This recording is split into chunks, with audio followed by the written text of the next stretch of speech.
Coming to Rainbow Six Siege in Operation Void Edge, and his name is Oryx. He's a defender, and in addition to crashing through soft walls and sturdy Frenchmen, he can also perform other feats of athletic prowess. Then there's the new attacker, Iana. Don't be alarmed if you shoot her and she disappears. That's just her hologram that looks, moves, and sounds exactly like her. Okay, maybe that's a little alarming. Here's the rundown on the new operators and their gadgets, and a look at what they can do on the newly renovated Oregon map. Let's start with the new Jordanian defender, Oryx, because of the smashing. This is powered by his Rima Dash ability, a quick sprint that lets him move faster than any other operator. With it, he can knock attackers to the ground, including Montaigne and other shield bearers. He can also smash through barricades and unreinforced walls. Keep in mind that while barricades are a breeze, he does take some damage when crashing through a wall, so don't get too smash happy without a friendly dock nearby unless you want to end up losing a 1v1 to wood paneling.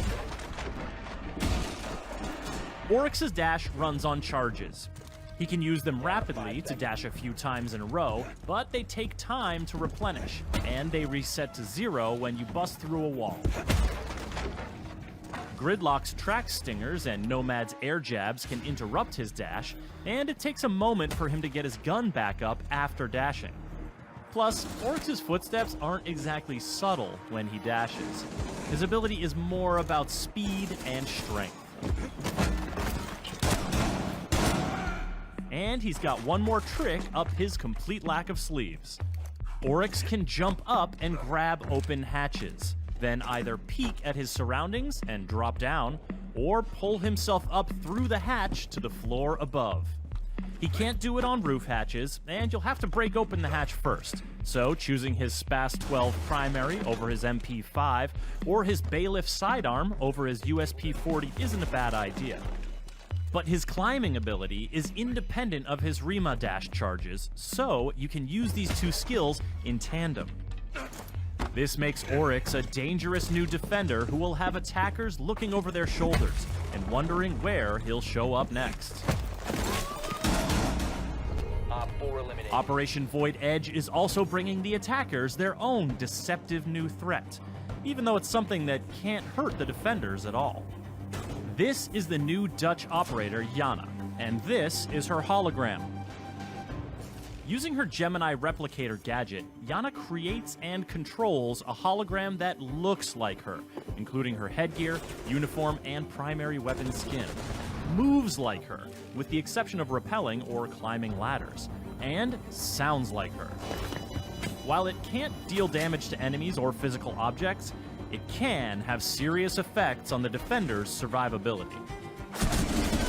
In addition to scouting traps, but not triggering them, Iana can make defenders think she is breathing down their necks, and bait them into throwing their C4, or dupe Smoke or Goyo into triggering their gadgets prematurely. After all, when a defender sees the hologram peek around a corner, or hears it in a hallway, how are they to know it's not the very real and very dangerous Iana? Convincing as it is, the hologram is fragile. One bullet will destroy it, as will electricity or mute jammers. Maestro's evil eyes can zap it as well, and they can detect it's a hologram by the telltale lack of warm body glow. Shooting Iana's hologram does not result in a location ping, as with Alibi's Prisma holograms, and it can't ping locations, scan enemies, or see Vigil when he's using his cloaking device. Plus, Iana can't move while her hologram is active, so defenders are temporarily safe from her ARX 200 or G36C primary weapon, or her MK1 9mm sidearm. But she doesn't just have one hologram. The cooldown period is longer if it's destroyed than if she deactivates it, but her hologram will always recharge. Whether she's using it to run solo misdirection plays, or conspiring with teammates in a coordinated push, Iana's deceptions can have deadly consequences.